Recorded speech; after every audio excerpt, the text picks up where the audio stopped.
Hola, buenas tardes. He hecho un vídeo y no lo he grabado, así que tengo que hacer el número 2. Aquí estoy en una trinchera. Esa es la trinchera que hicieron las brigadas militares de defensa territorial de mi pueblo cuando se organizaron para defender esa zona del ataque de las tropas rusas que estaban muy cerca en algún momento, que estaban ya a punto de llegar a mi pueblo, pero gracias a Dios no han llegado. Lo que voy a contar hoy es algo muy importante que pasó ayer, que ha sido, yo creo que uno de los acontecimientos de más envergadura mediática de los últimos tiempos y de los tiempos de la guerra en general, que hemos podido estar en directo, al vivo, con los representantes de Azov totalmente cercados, bloqueados y encerrados en un refugio antibombas o en una catacumba de la fábrica de Azovstal. Y es algo que nos permitieron hacer las tecnologías, estar con esa gente y comunicarnos, pero que todavía lo que no nos permiten las tecnologías es salvar a esa gente, que es lo que a nosotros nos hubiera encantado, que algo así no solamente les dé la voz y les ponga la cara, sino que les salve la vida.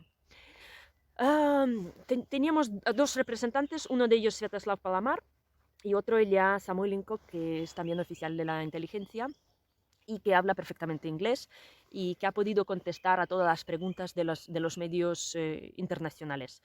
Y por eso os recomiendo escuchar esa conferencia para sentir lo que siente esa gente y para entender lo que viven. En líneas generales, yo os voy a marcar las cosas que a mí me parecieron importantes. He visto la mitad de esa conferencia. Primero, Azovstal sigue siendo atacada y bombardeada. Los militares ucranianos al final han estropeado todos los planes de Putin de hacer un desfile militar mm, como Dios manda, o sea, como manda el gobierno de Kremlin, en Mariupol. Ahí había unos cuantos desgraciados con la bandera colorada, lo llamamos del bicho de Colorado, porque tiene líneas naranjas y negras. Y para nosotros los ucranianos, que somos un pueblo agrícola, uno de los bichos más malos y más repugnantes es el bicho de Colorado, que come nuestras patatas. Y yo me acuerdo las luchas contra ese bicho en la huerta de mi abuela, que eran terribles.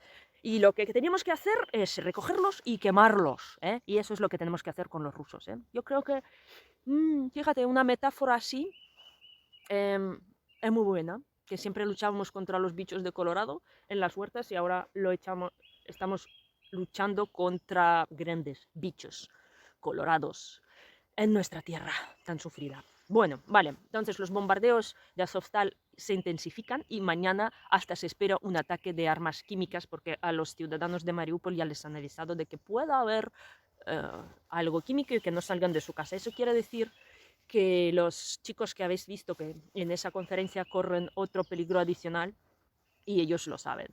Y es muy triste porque ver a esa gente que ya se ha resignado con su propia muerte.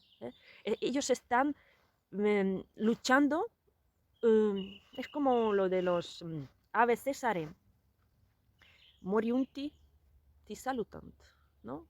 Entonces, los que van a morir te saludan, ¿no? Entonces, los que van a morir dan una conferencia.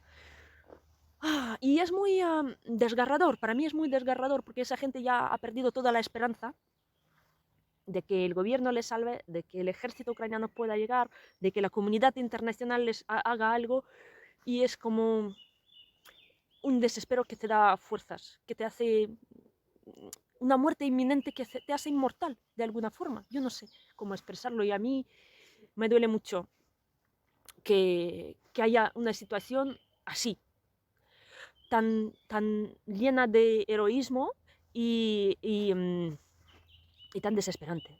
Bueno, entonces lo que nos cuentan es que, primero, mucha gente les ha achacado que usaban a los civiles que se escondían en los refugios antibombas como escudos humanos. Y lo que dicen ellos, que dicen, por Dios, si han sido, en vez de escudos, han sido una carga para nosotros, porque los tuvimos que localizar. Han sido mucha gente en los cubículos diferentes, esparcidos por todo el territorio. Los han tenido que recolocar en otros sitios más seguros y lejos de sus, digamos, rutas y puntos de control. Y los han tenido que cuidar tanto con la comida, con la poca que tenían, lo que tenían que compartir, como con los medicamentos. Y también los médicos militares tuvieron que atender a todos los civiles porque había mujeres con niños y heridos. Y también tuvieron que asegurar su salida afuera. Y en esa operación han perdido a 3 militares de Azov y 6 han sido gravemente heridos. Por eso cuando la gente empieza a decir que ellos han sido empleados, pues no.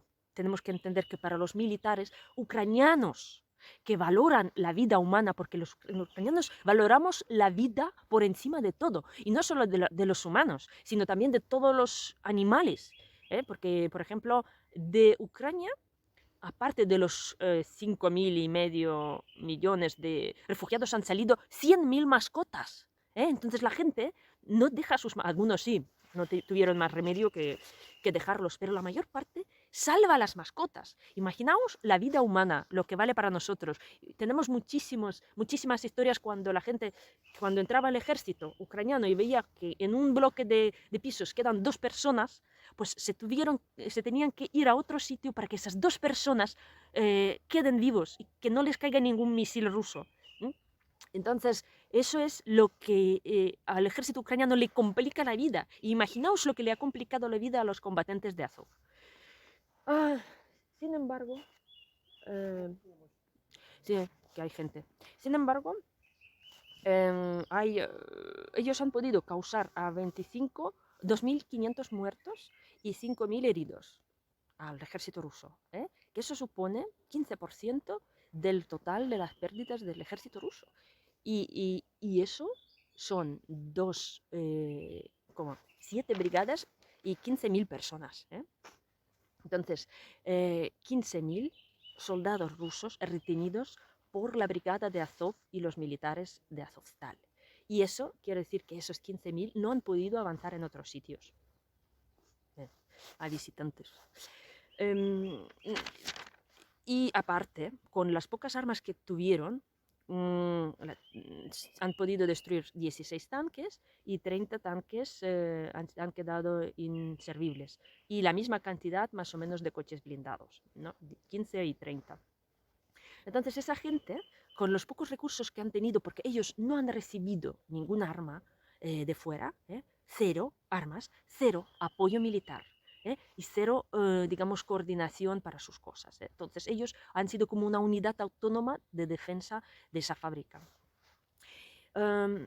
Y han podido, como yo he dicho, resistir y siguen resistiendo. Y como se ven como kamikazes, solo les queda la vida y lo que Dios les dé de esa vida, están dispuestos a luchar hasta el final, no pueden permitirse el cautiverio, no pueden permitirse la entrega a los rusos, porque al único militante de Azov que se quedó inconsciente en el campo de la batalla, al que cogieron los rusos, lo enseñaron en los medios de comunicación como si la brigada de Azov se va entregando, ¿no? Y el pobre hombre que llegó, recobró el conocimiento, estaba ahí en todos los canales como si fuera un traidor o uno que se rindió. Y a los pocos días de enseñarlo por la tele, los verdugos lo mataron. Lo ahorcaron y mandaron la foto del soldado ahorcado a su madre desde su teléfono móvil. Es algo que la comunidad internacional pasó por mediática, me refiero. Pasó totalmente desapercibido. Y yo me acuerdo en los primeros días cuando enseñándome algún reportaje sobre los prisioneros rusos y alguien le dio una bofetada o no sé qué, se escandalizaron.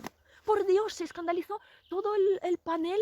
Yo no me acuerdo qué programa era, español. ¿Cómo es posible? Si el convenio de Ginebra del trato a los prisioneros, ojones, si a los ucranianos están matando a decenas, prisioneros de guerra los están fusilando, los están torturando de formas inhumanas, Y están contándolo además en los medios de comunicación, o sea, en los teléfonos y todo esto. Y nadie dice nada. Porque no mola, porque ya saben que son verdugos, ya saben que pueden hacer cualquier cosa, como ya como que no interesa a los medios de comunicación ese tema, ¿no? Entonces estos saben que ellos no pueden ser prisioneros, que les queda la muerte. ¿Mm? Y por eso ellos denuncian muchas cosas. Entre otras es ¿por qué la parte que linda con Crimea ha sido tan fácil de acceder para los militares rusos durante el día 24? ¿Por qué ahí había campos minados que se desminaron? ¿Por qué había puentes que deberían ser explotados y no explotaron? ¿Por qué no había policías en Gerson? ¿Por qué no había ejército? Prácticamente no había ejército y coordinación. Entonces esas preguntas, por supuesto, las vamos a responder después. Después de esa guerra las pondremos, pero ya las tenemos en mente. Ya tenemos en mente, estamos muy pendientes de muchas cosas que nos tiene que responder nuestro gobierno. A ver, y la gente de Azov no tiene ningún reparo en denunciar si tiene que denunciar algo, porque la muerte se lo permite. ¿Qué más? El peligro. Seguimos, por supuesto, con el peligro del ataque ruso, porque aunque Putin no vaya a declarar una guerra a Ucrania, porque le va a destruir su economía y le va a disminuir terriblemente su popularidad, porque una cosa cuando la gente está en su sofá y dice muerte a los ucranianos, mátenlos, y otra cosa cuando te dan un rifle y tienes que ir a matarnos. Eso no les gusta a los rusos. Ellos prefieren hacerlo desde su sofá con la tele enfrente. Y otra cosa que sí que está diciendo ya es que Rusia no está en la guerra con Ucrania, está en la guerra contra toda la OTAN, ¿vale? Entonces está contra todos vosotros, luchando, por eso no pueden ganar y por eso sufre su ejército miserable, sufre tantas pérdidas y tantas derrotas que no paran. Entonces, esa es la retórica y la justificación que se pone Putin, que él está contra todo el mundo, no creéis que está aquí contra el ejército ucraniano que es 5 o 7 veces menor que el ruso. Bien, y por supuesto hay misiles de crucero, hay 50 misiles de crucero colocados en los navíos militares, tanto en el Mar Negro como en el Mar Báltico, y son los famosos Iskanders y los Kalibr, que hacen mucho daño. Entonces, por supuesto, si se emplean esos misiles pueden hacer destrozar a mucha gente, mucha infraestructura ucraniana. Y espero que no suceda, pero hay ciudades que tienen cierto peligro, como Odessa, también Kiev. Kiev siempre ha sido objetivo de demostraciones crueles de Putin.